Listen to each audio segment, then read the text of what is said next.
remember the first time I laid eyes on Mrs. Stella's newborn boy, Craig Lambert. The master's house was silent that morning, filled with the kind of uneasy peace that always comes after a storm.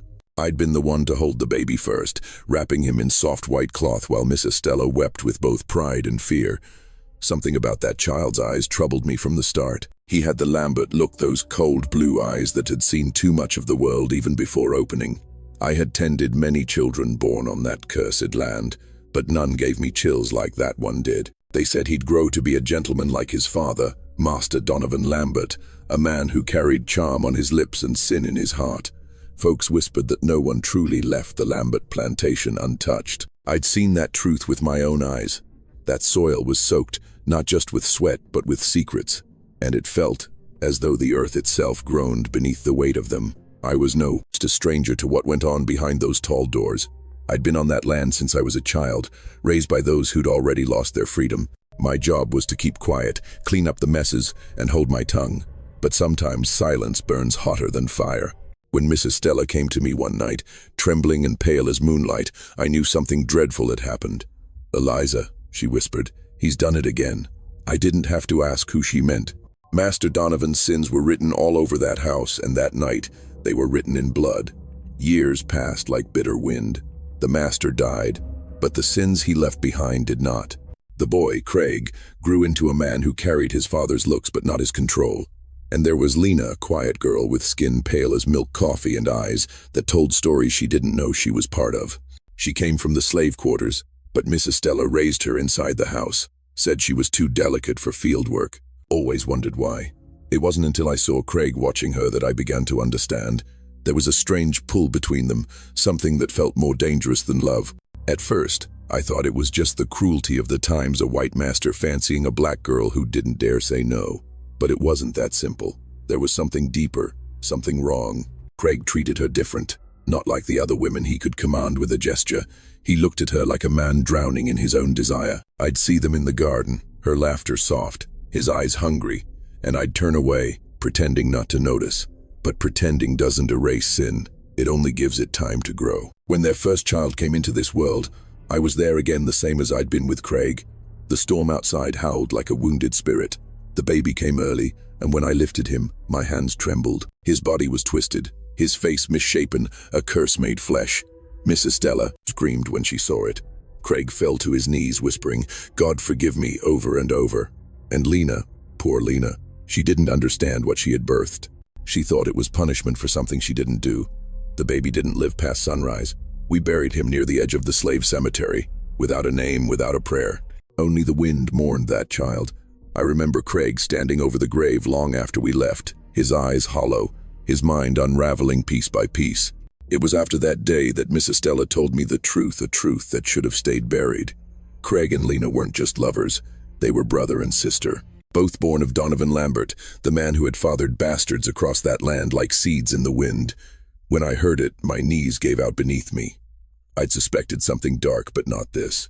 Mrs. Stella said she'd kept it secret all these years, too ashamed to face what her husband had done. But guilt's a heavy chain, and she couldn't bear to see her son and that girl lost in sin. She told me she had to reveal the truth to Craig, that God demanded it. I told her God don't ask for blood, but she wouldn't listen. From that moment, a shadow fell over the house. Craig stopped smiling. He walked through the halls like a ghost, whispering prayers no one could understand. He'd sit by the fire, his Bible open, tears in his eyes, muttering about redemption. The fields went untended, the slaves were restless, and Mrs. Stella's health began to fail.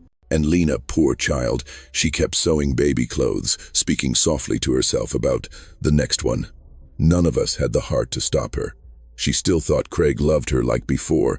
She didn't know the truth that was tearing him apart from the inside. There were nights I'd hear him pacing the halls, talking to himself, begging forgiveness for what he called the bloodline of sin. I knew that kind of torment doesn't end with prayers. It ends with tragedy. One November morning, Craig told Mrs. Stella he'd confess everything to Lina. I heard them arguing through the walls, her pleading, him shouting, "I have to tell her, Mother. She deserves the truth." Those words carried down the corridor like a curse. I knew then that nothing could stop what was coming. That evening, the air felt thick, like the whole plantation was holding its breath. I saw Lina in the garden, her hands dirty from planting something by the roses. She looked peaceful, unaware that her whole world was about to burn. I wanted to tell her, to warn her to run, but my tongue felt tied by fate. Some truths, once spoken, can't be taken back, and I feared what they'd do to her. As the sun set over the mossy oaks, I stood on the porch and watched Craig walk toward the main house. His face was pale, his eyes distant. He carried something heavy not in his hands, but in his soul. I remember thinking, Lord, don't let him do this. But the Lord was silent that night. That's how the beginning of the end came to the Lambert Plantation, not with thunder, not with fire, but with a whisper of truth too heavy for mortal hearts to bear. The house was too quiet that morning. Even the birds seemed afraid to sing. I woke before dawn, as I always did, and walked through the hallways that smelled of cold ash and old sorrow. Something in the air felt wrong. I'd lived long enough to know when death was drawing near, and I could almost hear it breathing behind the walls. Craig hadn't come down for breakfast in 3 days. Mrs. Stella barely touched her food, and Lina hadn't been seen since the night before. I tried to keep myself busy in the kitchen, stirring porridge and humming hymns under my breath, but my hands shook too much to hold the spoon steady. When I finally gathered courage, I climbed the stairs toward Craig's study. His door was half open, and inside, the air was heavy with the smell of candle wax and sweat. Craig sat by the window, still wearing yesterday's clothes. His Bible lay open on his lap, pages crumpled from being turned too many times. He didn't even look up when I stepped in. "Mammy Eliza," he whispered, voice hollow as a grave, "do you think sins can follow a man's blood?" I froze where I stood. Questions like that never come from nowhere. "The Lord forgives those who repent, Mr. Craig," I said softly, trying to calm him. But his eyes turned toward me, those blue eyes haunted by something unholy. What if the sin's not mine alone? What if it runs in me like a poison I can't wash out? I wanted to speak, to tell him no man carries another's guilt. But I saw his trembling hands, the tears tracing down his face, and I knew he'd already learned the truth. Mrs. Stella must have told him. He rose from the chair suddenly, knocking the Bible to the floor. "She's my sister, Eliza," he said, voice breaking. "Do you hear me? My sister. I've laid with my own blood." He pressed his hands against his head, pulling at his hair like he wanted to tear the memory out. How can I live knowing that? I couldn't find words. The air around us seemed to crack like glass. He looked at me as if I could save him, but I had no salvation to give. I'd seen sin take many forms on that land: cruelty, greed, lust, but this was something deeper, something that grew out of generations of power and silence. "Mrs. Stella told you because she thought truth would cleanse your soul," I said finally, "but some truths don't wash away. They burn." He sank back into the chair, his face buried in his hands. "She said Father made her keep it quiet. Said he'd ruin her if she told. He forced her to protect his shame, and now that shame lives in me." I watched him break piece by piece, like a man being hollowed from the inside. He spoke again, quieter now. "Lina doesn't know. She can't know, but she must. She deserves the truth." I shook my head. "Don't do that to her, Mr. Craig. That girl's heart already fragile as glass. You tell her this, and you'll shatter what's left of her mind." But Craig wasn't listening. His eyes had that faraway look of a man who's already stepped past reason. He kept murmuring about redemption, how lies were the devil's work, how truth was the only path to salvation. I'd heard that kind of talk before, from men on the edge of madness. That night, a storm brewed in the distance. Thunder rolled over the fields like angry drums. I found Lina sitting by the nursery window, sewing another little gown, white linen, soft as angel cloth. She looked up at me and smiled faintly. "Mammy Eliza, it feels different this time," she said.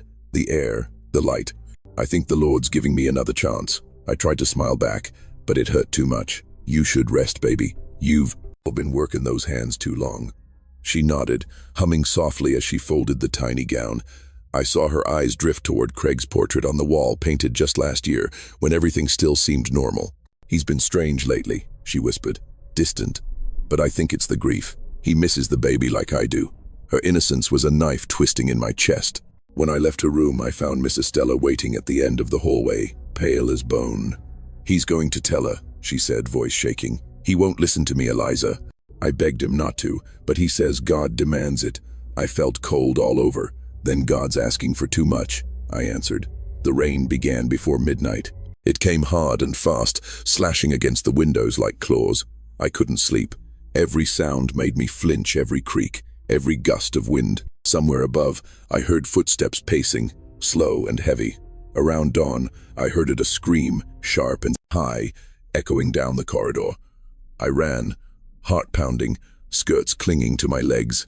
When I burst into the upstairs hall, I saw Craig's door wide open. Inside, Lina stood by the fire, her face white as death. Craig was kneeling before her, his words tumbling out like confessions to a priest. "Lina," he cried, "you're my sister, don't you understand? You're my blood." Her hands flew to her mouth. "No." He kept talking, desperate, broken, trying to explain the unexplainable. He told her everything, their father, the lies, the child's deformity. Each word was a hammer blow against her soul. I could only stand in the doorway, paralyzed, watching two lives shatter in front of me. Lina stumbled back, shaking her head violently. "You're lying, you're sick," she screamed. But when he told her things only family could know, her birthmark, the night she was sold as a child, the locket her mother once wore, the truth, hit her like lightning. She screamed again, a sound not meant for human ears. Then she vomited right there on the floor, her body rejecting the truth. "God wouldn't allow this," she cried. "He wouldn't." Craig tried to reach her, but she struck him, clawing at his face, sobbing that she was unclean. "You've damned me," she wailed. "You've damned us both." I rushed to her side, but she tore away, running down the hall barefoot, hair flying wild. I followed her to the garden, where she fell to her knees in the mud, digging with her hands like she wanted to bury herself alive. "I'm dirty," she cried. "I got to wash it out." Rain poured over her as she prayed for forgiveness she didn't need. Craig stood in the doorway behind me, eyes wide and empty. "I told her," he said softly. "It's done now." Miss Estella came running, her nightgown soaked, screaming her children's names, but neither one of them heard her anymore. Craig turned away, muttering something about God's will, while Lina kept clawing at the earth. That night, the Lambert house stopped being a home. It became a tomb. And I, Mammy Eliza, knew that nothing, not prayer, not love, not truth, could save what was left of that family. The storm passed, but the silence it left behind was worse. For 3 days, the Lambert house stood as if the earth itself held its breath. No laughter, no footsteps, no sound but the ticking of that old parlor clock, each tick a reminder of sins that could never be undone. Lina hadn't come out of her room since that night. I could hear her through the door sometimes, whispering prayers that turned into cries. The food I left for her stayed untouched. On the second morning when I tried to go in, Craig stopped me.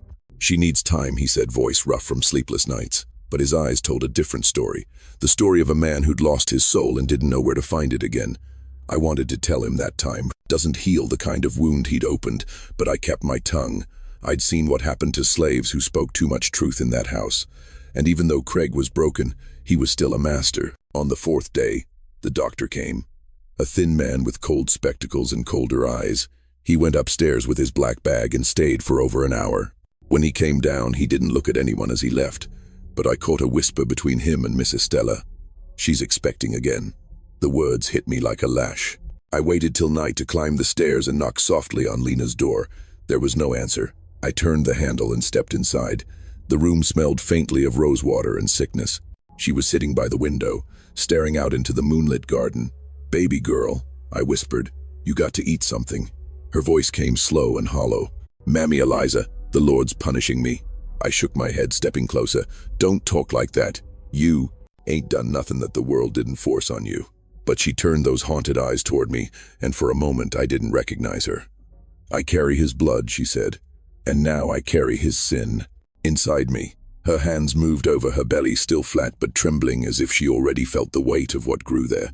I wanted to tell her that a child, any child, was a gift from heaven, but in that house, heaven had stopped visiting long ago. Weeks passed in slow agony. Craig rarely left his study. He drank more each night, muttering prayers that sounded more like curses. Miss Estella avoided everyone, her face drawn tight like a mask. And me, I was the only one left to hold what was breaking. One evening, I found Craig sitting in the nursery, holding a tiny gown, the same one Lina had sewn the night before the truth came out. His eyes were glassy, red-rimmed. "Do you believe children can be born cursed, Eliza?" he asked quietly. I didn't answer. The question itself was blasphemy, but I could see the fear behind it. He turned the gown over in his hands. "The doctor said the child may not live, but if it does, what kind of life will it have? Born of sin, born of blood." I stepped forward, forcing my voice steady. "It ain't the child's fault what its parents done. Innocents don't carry guilt." He looked at me with something between anger and despair. "You don't understand. That baby is living proof of what I've done. Every breath it takes will remind me that I've damned my own soul." I wanted to say that maybe this was God's way of giving him a chance at redemption, but his face stopped me. There was no redemption left in that man. Only shame, heavy and black as tar. By midsummer, Lina's body grew weak.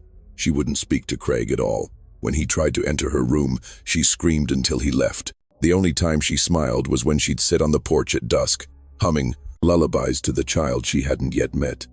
It broke me to watch her so fragile, yet holding on to something pure that the rest of us had long lost. Then came the night of the birth. The air was thick with thunder again, just like before. I was by her side, hands shaking as I helped her through the pains.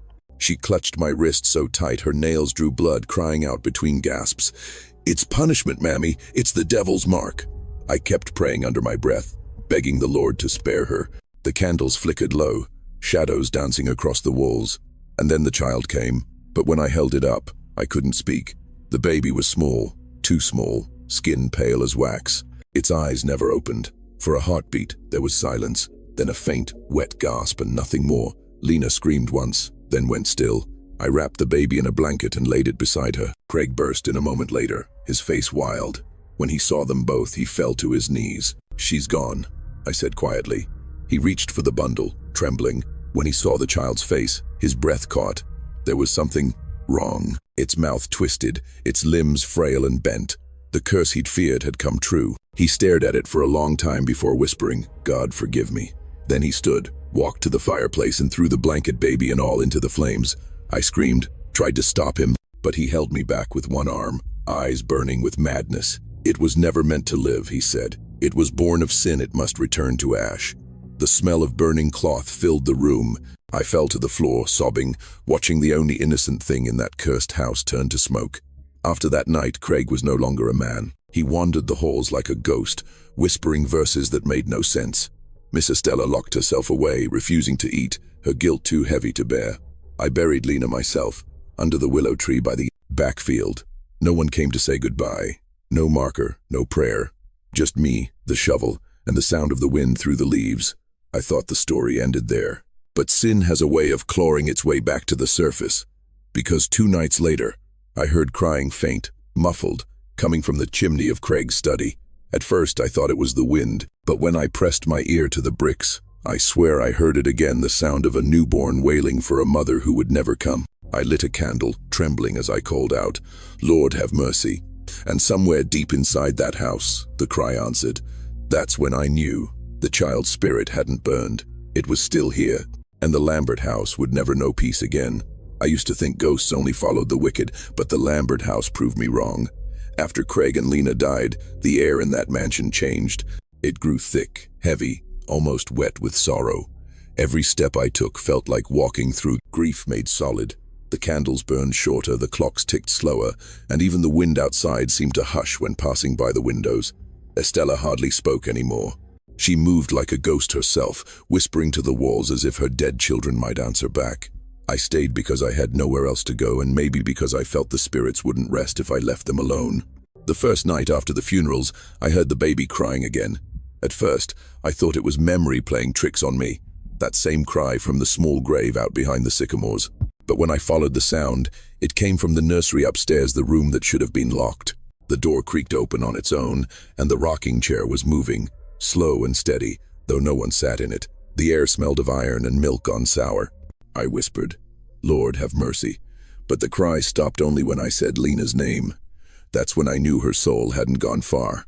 Estella stopped eating. She'd sit by her window all day, staring at the 2 cemeteries, the family plot for Craig and the slave ground for Lina. They should have been buried together, she'd mumble. They were bound by blood.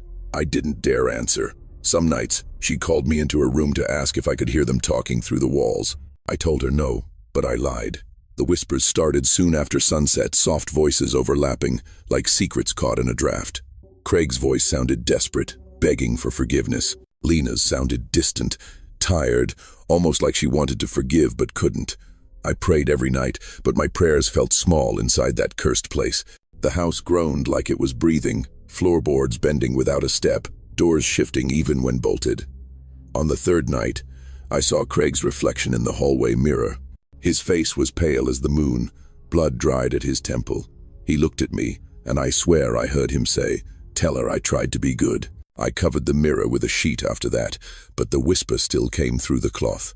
The townsfolk avoided the plantation after word spread. They said madness had taken the Lamberts. Maybe it had. The sheriff sealed the truth under false words, but lies can't stop a haunting. The truth seeps out through the cracks. I tried to keep the servants from leaving, but one by one they vanished, saying the devil lived upstairs. I couldn't blame them. Once I found muddy footprints leading from the slave graveyard straight to the back porch, small prints, like a child's. They stopped at the kitchen door, then faded. The next morning I found the same prints on the nursery floor. Estella began talking to someone unseen. "Craig, my darling boy, don't look at me like that," she'd say, reaching for empty air. Sometimes she'd smile as if soothed. Other times she screamed like she was being burned. I tried bringing her food, but she'd throw it aside. "He says he's cold," she told me once, her eyes wide. "He says the ground is too heavy." I wanted to comfort her, but when I touched her shoulder, she turned to me with a voice that wasn't hers. It was deep and trembling like two tones at once. "You shouldn't have helped her, Eliza." My knees gave out. I knew then that Lina's spirit blamed me for the abortion. Maybe she was right. Each day blurred into the next. The air grew colder even as spring crept closer outside. The roses in the garden refused to bloom, their buds turning black before opening. One night I heard a lullaby floating down from the second floor, Lina's voice, sweet and broken. I climbed the stairs slow, holding my candle high. The nursery door swung wide as I neared. Inside, the cradle rocked on its own again, the same soft rhythm. The candle flickered out, and the room filled with the smell of blood and smoke. I whispered, "Lina, child, you need to rest." A shadow formed beside the cradle, faint and glowing. For a moment, I saw her face, young, sad, and beautiful. She said, "He wouldn't let me rest." Then she vanished. That night, Estella stopped breathing. She died sitting upright in her chair, eyes open toward the cemetery. I closed them with trembling hands, whispering the Lord's Prayer. I buried her next to Craig, though part of me feared it would only feed the curse. After the burial, I returned to the empty house. For the first time, it felt completely hollow, no whispers, no footsteps, just silence too heavy to bear. I almost believed the haunting had ended. But the next dawn, I found Estella's chair rocking by itself again. The new owners came a few months later, rich folk from Savannah named Morrison. They asked me to stay on as caretaker, and I agreed, part duty, part fear. Maybe I wanted to make peace with whatever lingered. The Morrisons tried to renovate the place, repainting walls and tearing down old curtains, but paint can't cover grief. The youngest Morrison girl said she saw a woman crying by the nursery window at night. Another time, their son swore he heard a baby crying from under the floor. The father tried to laugh it off, but his face went pale every time thunder rolled over the fields. The workers refused to stay after dark. Tools vanished overnight. Horses whinnied and broke free from the stables. One man said he saw a pale figure walking between the two cemeteries, carrying something small wrapped in cloth. When he approached, it vanished into mist.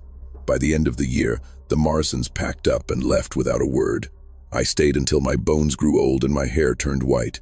I couldn't leave that land, too much of my sin buried in its soil. Sometimes I'd walk to the graves and speak to them.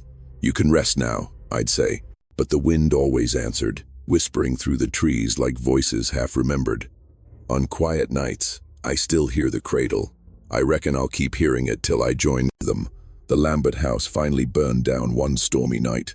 Lightning struck the roof, or maybe the fire started from inside, no one knows. The flames rose high, lighting the sky blood red. I stood under the rain and watched it fall, the wood crackling like bones. When it was over, all that remained was ash and stone. Maybe that was God's way of ending it. But even now, when the moon is thin and the wind cold, I can feel them near. Maybe some sins don't end with death. Maybe love twisted by blood can't find peace on either side. The Lambert house is gone, but their story clings to this earth like smoke that never clears. I was there when it began, and I was there when it burned. I still see their faces when I close my eyes, Craig's broken sorrow, Lina's terrified beauty, Estella's empty stare. I tell this so their memory won't rot in silence, because if I don't speak it, the ghosts will. And when they whisper, the night itself listens. I stayed long after the Morrisons fled that cursed land. Folks called me mad, Said an old woman like me had no business living alone in a place where the dead outnumbered the living. Maybe they were right, but I couldn't leave. The Lambert fields had soaked too much of my sorrow. It felt like my own blood ran through its soil. Each sunrise rose dull and pale over the ruins, the air heavy with smoke that never seemed to fade completely. I would walk from the charred house to the slave graveyard every morning whispering the same prayer. Lord, forgive what was done here, even if no man ever will. The fire had left the walls blackened and the roof open to the sky. I'd sweep the ashes from the floor, though I knew I was sweeping memories more than dust. When the wind blew, I could almost hear laughter from a time before the curse, before Craig's madness, before Lina's cries, before the truth tore through the family like a blade. Sometimes I saw their shadows flicker across the broken walls. It didn't scare me anymore. I pitied them. For a long time, no one dared to come near. Travelers passing by on horseback would make the sign of the cross and spur their horses faster. They said the plantation was haunted by a woman in white who carried a baby that never stopped crying. They weren't wrong. I'd seen her myself, though I never ran. One evening, while gathering herbs near the spring, I looked up and saw her Lina. Her figure glowed faint like moonlight through fog, her arms cradling a bundle close to her chest. Her face was calm but hollow, eyes full of longing too deep for words. She didn't look at me. She looked past me, toward the house that no longer stood. I whispered, "Child, go on and rest." But she drifted away, vanishing like breath in winter. After that, the nights grew restless again. The air would thicken, and I'd wake to the sound of a cradle creaking, though the nursery had burned to dust. Doors slammed, though no wind blew. Sometimes I'd hear Craig's voice reciting scripture, low and trembling, then breaking into sobs that made my heart ache. I'd clutch my rosary and pray harder. I wanted to believe they could find peace if I just kept praying, but peace never came to that ground. Years passed. I watched the seasons change over the graves, spring weeds curling around the stones, summer storms washing away names, autumn leaves burying what little markers remained. The land stopped yielding crops. The soil was dead, as if the curse had sunk deep into its veins. I tried growing vegetables behind the cabin, but they'd rot before ripening. Even the animals avoided the place. Only crows came, black and loud, circling above the ruins like they knew secrets no human should. Sometimes strangers appeared, drawn by curiosity or greed. One was a preacher who said he wanted to cleanse the land. He brought his Bible and stood by the ruins, shouting prayers into the wind. The air turned cold, and before he finished his sermon, storm rolled in out of nowhere. Lightning struck the chimney, knocking him to his knees. He fled and never returned. Another was a drifter who came hunting for treasure rumors, said the Lamberts had buried silver. He dug near the old well for 2 days. On the third, I found his tools abandoned. The ground still wet from rain, but no sign of the man. Only his hat remained, half buried in mud. I stopped asking questions after that. One night I dreamt of Estella. She stood at the foot of my bed, her face pale as bone. "You shouldn't have stayed," she said. Her voice sounded like dry leaves scraping against glass. "This house will take you too." I tried to speak, but my mouth wouldn't move. When I woke, my room smelled of lavender, the same perfume she used to wear. I took it as a warning. I started preparing for my own end after that. My hands trembled too much to work and my breath came short. Still, I wanted to make sure someone would remember the truth. So I began, writing it all down, every sin, every secret, every scream that echoed through those halls. I wrote by candlelight until dawn, my words shaky but honest. I hid the pages in a tin box under the floorboards of my cabin. Maybe one day someone would find them and know what really happened here. Maybe they'd finally pray for those lost souls. But the house wasn't done with me yet. On my last winter, the voices grew louder. I could hear them even in daylight now, Lina humming, Craig calling my name, Estella whispering about forgiveness. They didn't sound angry anymore, just lost. The night before I fell ill, I stepped outside to look at the stars. The ruins glowed faint under the moonlight. For the first time I saw them all together, Craig, Lina, Estella standing among the ashes, their faces soft, almost peaceful. Lina held the baby, and Craig rested his hand on her shoulder. Estella smiled faintly, as if to say the suffering was over. I felt warmth spread through me, though. The air was freezing. I whispered, "Go now, all of you." They turned toward the forest and began to fade, the light around them thinning until only darkness remained. I went back inside and lay down, feeling my body grow heavy. I wasn't afraid. The curse had started before I was born, but maybe it would end with me. That night, as fever took hold, I heard the lullaby again, the same tune Lina used to hum to her child. It wrapped around me like a blanket. I saw the baby's tiny face, no longer twisted or deformed, just peaceful. I saw Craig kneel beside me, tears gone from his cheeks. "Thank you," he said. Then everything went quiet. They found me days later, sitting upright in my chair, my rosary clutched tight in one hand. They buried me near the others, though no stone marks the place. The tin box with my writing stayed hidden under the floorboards until time itself buried it. Maybe someone will find it one day and learn what happened on that cursed land. Maybe they'll understand that love can destroy as surely as hate, and secrets can rot a soul faster than any sin. Even in death, I lingered for a while, watching over the ruins. The wind carried whispers, the earth still remembering what it saw. But slowly, even the ghosts grew tired. The voices faded into the soil, and silence took hold at last. Still, sometimes when the moon is full and the air turns cold, travelers passing the old Lambert grounds say they hear a lullaby carried by the wind, soft, sorrowful, and full of longing. They say an old woman's shadow walks beside the graves, whispering prayers for the dead who never found peace. Maybe that's me. Maybe it's just the land remembering. But if you ever find yourself near those fields, and the night grows too quiet, listen close. You might hear the echoes beneath the ruins. When my breath left me, I thought it was over. I thought my soul would drift free, light as smoke, and leave that cursed place behind. But death ain't freedom when the land itself won't let you go. My bones were laid in the ground, but something kept my spirit tied to the soil, like roots tangled deep beneath the surface. I could feel the earth breathing over me, slow and heavy, whispering the names of all who'd suffered here. The house was gone. The people long fled, yet the pain, oh, the pain still pulsed through the ground like a heartbeat that refused to die. At first, I watched in silence. The seasons rolled by, and time wore down what fire had spared. Ivy crept up the blackened chimneys, moss claimed the stones, and the fields turned wild with thorns. But no matter how many years passed, the air still carried sorrow, thick and wet like tears that never dried. When the wind blew across the graves, it carried voices. Not loud, not clear, just murmurs like prayers spoken by ghosts too tired to be heard. Then came the strangers. They weren't from the old world like the Lamberts. They came wearing fine coats, talking about progress and land rights. They didn't care whose blood had fed the soil. They only saw acres to be cleared and wood to be sold. One of them, a man named Thomas Reed, built himself a new house right on the ashes of the old one. He laughed at the stories folks told about the place. Said he didn't believe in curses, said ghosts were for children and fools. But I watched him, and I knew he'd learn soon enough. It started with the walls. At night, he'd hear tapping, faint but steady, like someone knocking from inside the plaster. He blamed rats. Then the mirrors began to fog up on their own, even when no one was near them. Sometimes words would appear, scratches, faint and jagged names of people long dead. His wife found one morning the name Lina carved into her vanity mirror, though no one in their family bore that name. The woman fainted dead away. Thomas broke the mirror, but the next day another appeared in its place, clean and new, waiting for him to look into it. I didn't mean to haunt them, truly I didn't, but the land remembers everything.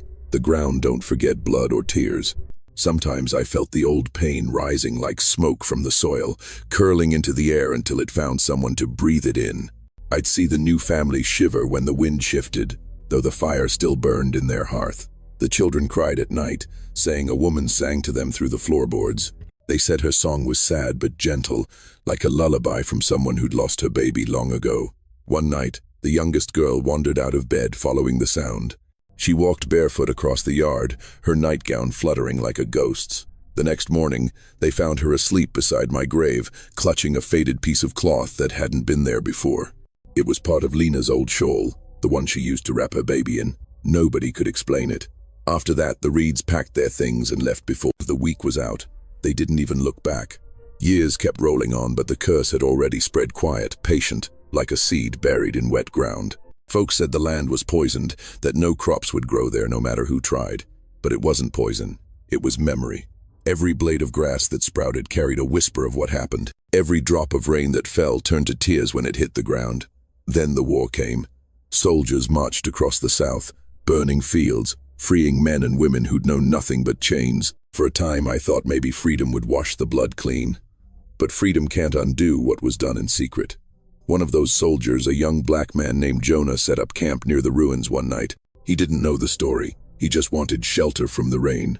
But when he laid down to sleep, he saw them, Craig, Lina, Estella, all standing where the old parlor used to be. They weren't cruel, not anymore, just hollow. Their eyes were empty, like mirrors without reflections. Jonah ran at first, but something pulled him back. He said later that he heard a voice calling his name, soft as the wind, saying, "Help us remember right." He stayed 3 days, buried the bones he found scattered in the dirt, and built a small wooden cross over the spot. He prayed until dawn, whispering words his mama had taught him, words for peace, for rest, and for a while it worked. The land grew quiet again. The wind stopped moaning. Even the crows left. But peace don't last long where sin has taken root. Decades later, they tried again to rebuild. The new owner, a woman named Miss Clara, came with grand plans and good intentions. She wanted to turn the land into an orphanage. Said she wanted to give lost children a home where they could grow, not suffer. Maybe that's why I liked her. She reminded me of the mother I might have been if life had given me mercy instead of pain. For a while, the laughter of children filled the air again. The walls smelled of soap and bread instead of smoke. I almost believed the curse had broken. But one day, one of the girls, a quiet child named Ruth, fell ill. Fever burned her up fast. As she lay dying, she called out for her, "Mama Lina." None of the others knew who she meant. Miss Clara prayed by her bed, but when she looked up, she saw a woman standing behind her. A woman with pale skin, long dark hair, and eyes full of sorrow. "Lina." She reached out, placed a hand on the child's forehead, and whispered something no one could hear. Then she vanished, and the fever broke. The girl lived. Miss Clara never told anyone what she saw, but she started lighting a candle at my grave every Sunday after that. Said it was for the mother who still watches. I think she understood better than most. The curse wasn't about vengeance, it was about love twisted by shame, buried by lies. It wasn't me or Lina or Craig haunting that land. It was the truth trying to breathe. Even now, more than a century later, when the earth is quiet and the moon rides high, I can still feel the heartbeat of that truth under my feet. The Lambert bloodline may have scattered, their name forgotten by most, but the story still lives. The house may be gone, but the whispers remain. They move with the wind, soft but steady, reminding anyone who listens that some sins never stay buried. And me? I'm still here, not bound by chains or sorrow anymore, just watching, waiting, making sure the past ain't forgotten. Because forgetting is how curses are born. Remembering is how souls find peace. So if you ever walk these grounds and feel a chill crawl up your spine, don't be afraid. Just whisper a prayer for the ones who loved too wrong and lost too deep. Maybe then, one day, this land will finally rest. It's strange how time moves when you're caught between worlds. To the living, a century is a lifetime. To the dead, it's a single breath. I watched the land age and change, saw trees fall and rise again, saw the world beyond the plantation grow louder, faster, more forgetful. But no matter how far men ran from their sins, their roots always led them back. That's the truth of blood, it remembers even when you try to forget. I'd been quiet for a long time. Miss Clara's orphanage had long since closed, the laughter faded, and the land was sold again and again until no one remembered the Lambert's name. Only I remembered. Only I stayed. I thought maybe the curse had run dry, that time had finally buried what shame could not. But then one spring morning, a young woman came walking down the dirt road that hadn't seen footprints in years. She carried a camera around her neck and a notebook under her arm. Her hair was tied back, and she wore the kind of boots city folks wore when they thought they were being adventurous. I followed her from the tree line, unseen. Her name, she said it aloud, to the empty air, was Amelia Carter. She said she was a historian from up north, tracing her family roots. Said her grandmother had told her that their blood came from a plantation once called Lambert Place. I felt the air tighten. Our name hadn't been spoken here in more than 100 years. I listened close. She stopped near my grave, brushing the leaves from the stone that had long since lost its letters. "Eliza," she whispered, "my great-great-grandmother was born here. I think you were her mother." My heart, if ghosts still have such things, shook inside me. I wanted to cry out, to touch her shoulder, to tell her everything. She was the blood that survived, the one who carried the story in her veins without ever knowing it. I could see it in her face, the curve of her jaw like Lina's, the fire in her eyes like mine. But she didn't know what she was walking into. Amelia pitched her tent by the old oak that had once shaded the quarters. At night, she lit a small fire and wrote by its glow. I hovered near, drawn to her voice as she read aloud from her notes. She spoke of records found in dusty courthouses, of whispers about forbidden children, of a slave woman who might have been family. Each word stirred the air like the flap of a long-dead bird's wings. The land listened. The ghosts listened too. That night, the wind rose, carrying the scent of smoke, not real fire, but memory. The crickets went silent. Amelia looked up, frowning. Then she saw them, the flickers of light drifting across the field, shapes forming from shadow and moonlight. First Lina, then Craig, then Estella, standing where the house once stood. Their faces glowed faint and hollow, the way a candle burns when it's almost gone. Amelia gasped. "Who's there?" she whispered. But they didn't answer. They never did. They just stood, watching her like they'd been waiting. I stepped between them, though she couldn't see me. "She's not here to harm you," I said to the others. "She's here to remember." The air thickened. Craig's face darkened with sorrow. Lina's eyes glistened. I knew they were afraid not of her, but of the truth she might uncover. Secrets hold power when they're buried. Dig them up, and they can burn you all over again. Amelia felt something shift inside her. She packed up her things the next morning and started digging, not with a shovel, but with questions. She found the well, the old foundations, even the rusted nails of the house. But it was the small cabin that stopped her, the one where I had written my last words. The roof had fallen in, the walls eaten by vines. She stepped inside and froze. There, under the floorboards, she found my tin box. I watched as her trembling hands pried it open. The paper inside was yellowed and brittle, but my words were still there. My story, every sin, every secret had survived. She read them slowly, lips moving, eyes wide with disbelief and sorrow. When she reached the key part about Lina and Craig, the truth of their blood and love, she covered her mouth and wept. The ground began to tremble, not with violence but with release. I could feel it like a chain loosening after 100 years. The air grew warm, the smell of ash fading at last. The curse, the pain, the silence, it was breaking. But the truth comes with its own price. That night, Amelia dreamed. I went to her, standing at the edge of her sleep, where dreams blur with memory. She saw me, really saw me for the first time. "You're her," she whispered. "You're Eliza." "Yes, child," I said. My voice was soft, though the wind carried it clear. "And you are what's left of us, the blood that made it through." She reached for me. "Why did it happen? Why did they?" "Because love and shame grew together in the same heart," I told her. "Because no one stopped what should have never begun. And because the truth was buried, not forgiven." Tears slid down her cheeks. "Can I make it right?" I smiled, though sorrow still sat heavy in me. "You already have. Remembering is enough." When she woke, the dawn was golden, the first real light that land had seen in a century. The fog had lifted, the trees whispered softly, and the ruins looked less like wounds and more like scars finally healing. She walked to my grave and placed the tin box beside it. "I'll tell your story," she said. "All of it." And she did. She wrote a book, not about curses or ghosts, but about people, our people. About a slave who loved and lost. About a master who sinned against his own blood.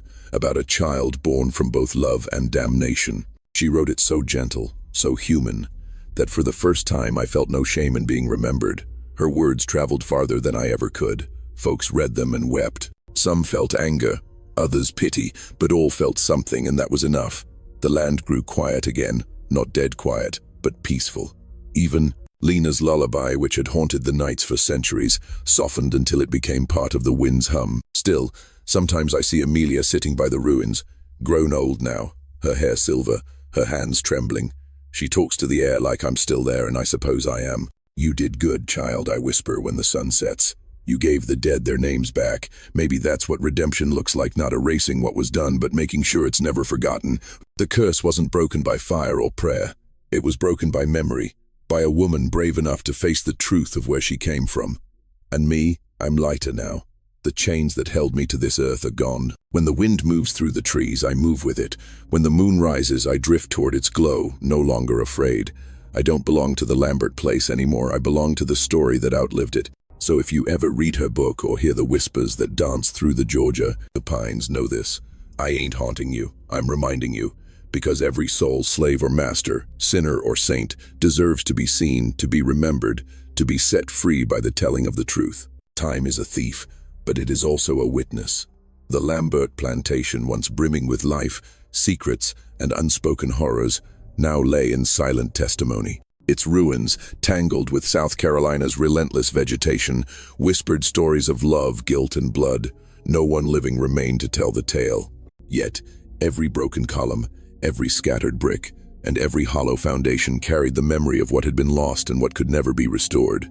I watched from the edges of the world where the living cannot see. I drifted across the fields where Craig once walked in torment, where Lina once ran screaming, where Estella wept silently behind her locked doors. The land remembers. It remembers each heartbeat, each cry, each step. Even as generations passed, the echoes of the Lambert tragedy lingered like a shadow refusing to fade. The Morrison family, who had purchased the plantation long after Estella's death, never understood the depth of its curse. They tried to renovate, to claim ownership, to overwrite history with commerce and comfort. But the land refused to yield. Tools disappeared mysteriously, shadows moved in impossible ways. Workers spoke of whispers at night, of cold drafts that no fire could warm, of the weight of invisible eyes upon their backs. Fear drove them away, and the Morrison family sold the land at a loss. Whispers of Lambert Place became legend, carried like an unspoken warning to anyone who dared tread near the ruins. I lingered at the graves, hidden beneath years of overgrowth. Lina's small grave, still unmarked, lay beside that of her first child. Craig rested in the Lambert family cemetery, separated even in death by social conventions that had once defined life's cruel hierarchy. Estella, too, lay beneath the soil she had prepared for herself, her short months after witnessing her children's deaths, a testament to a heart broken beyond repair. The stories of those graves are more than just bloodlines. They are lessons. They remind us that intentions, no matter how well-meaning, can unravel in ways we cannot foresee. Estella had revealed the secret, believing it would grant freedom, redemption, and clarity. Instead, it set in motion a chain of despair and destruction that consumed everyone she loved. Each decision, each action, however justified in the moment, carried consequences that reached far beyond her imagination. Even the land itself seemed to grieve, its soil heavy with the weight of memory. The once proud mansion, burned partially in 1889 under mysterious circumstances, had long since been claimed by time and nature. Stone foundations and broken columns were all that remained. Yet, on still nights, when the wind rose from the south, it carried with it whispers, small fragments of voices crying in anguish, murmurs of prayers, screams that never found relief. Those who dared pass by reported a chill that settled deep in their bones, and an unnerving feeling of being watched by eyes that no longer existed. History has a way of repeating itself when the lessons are ignored. In the ruins, I sometimes saw fleeting shapes. A young girl with the same curve of Lina's cheek, a boy with Craig's haunted eyes. Were they ghosts, or merely the imagination of a land steeped in tragedy? I cannot say. What I do know is that the Lambert story refuses to die quietly. It is etched into the soil, the air, and the memories of those who came after, both living and spectral. Mommy Eliza, too, remained a part of that enduring memory. She had survived the horrors of the family's final days, bearing witness to tragedies that few could comprehend. Her prayers, murmured even in her final moments in 1852, were not simply for the dead, they were for understanding, for absolution, and for the fragile hope that the sins of the past might in some small way teach the living. She had held secrets that could have destroyed generations if revealed too soon, and in her silence lay the weight of responsibility, a reminder of the delicate balance between knowledge and ruin. For those who study history, the Lambert Plantation stands as a paradox. It is a place of lessons and warnings, a reminder that power misused, secrets hidden, and forbidden love can converge to create devastation that echoes far beyond the immediate moment. Craig's madness, Lina's terror, Estella's guilt, all were threads woven into a tapestry of sorrow, a narrative in which every character's choices became both cause and effect in a cycle of inevitable suffering. Today, as Amelia Carter returned to the ruins to document them, she carried the weight of memory with respect and reverence. The tin box I had left behind, filled with my words, had bridged the gap of time. Through her, the stories of Craig, Lina, Estella, and myself reached beyond the limits of the cemetery, beyond the decaying walls of the mansion. People learned of our lives, our mistakes, our forbidden love, and the devastating consequences that followed. They learned that even the purest intentions, when entangled with deception, abuse, or ignorance, can wreak havoc in unimaginable ways. And yet there is a strange beauty in this ruin. In the ruins, the truth remains alive. In the ruins, the echoes of the past remind the living to tread carefully. In the ruins, memory and history converge, teaching lessons that time alone cannot erase. I watch Amelia as she takes notes and photographs. Her eyes wide, her expression solemn. She feels the weight of the past, and in doing so she ensures that the story is not repeated, that the sins of the Lambert family, though tragic, are preserved as cautionary tales. I remember Craig's face in his final moments, the desperation, the anguish, the hopeless desire to make amends for sins too great to be forgiven. I remember Lina's terror, her innocence shattered by truths she was never meant to bear, and her desperate choice to end the cycle before it continued. I remember Estella's grief, her impossible decisions, and the crushing burden of guilt that led to her early death. And I remember myself, Mammy Eliza, powerless to stop the inevitable, yet tasked with preserving the fragile threads of memory for those who would come after. History will often soften the edges of tragedy, wrap it in euphemisms and cloak it in silence. But those who walk the land, who see the ruins and feel the lingering presence of the past, know the truth. Lambert Place was more than a plantation. It was a stage for the human heart in all its capacity for love, error, and destruction. It was a place where secrets, long buried, could either be hidden forever or unearthed with consequences that no one could anticipate. And so, the ruins remain, a solemn monument to the Lambert family and their cursed bloodline. Travelers, historians, and curious souls come and go, sometimes daring to linger after dark, sometimes fleeing at the first hint of inexplicable sounds. Yet, every person who steps upon that soil carries with them the memory of what transpired there, whether consciously or unconsciously. The land remembers, the ghosts remember, and for those who listen, the lessons remain clear. Secrets can kill, love can destroy, and the sins of one generation can echo through the ages, impossible to undo.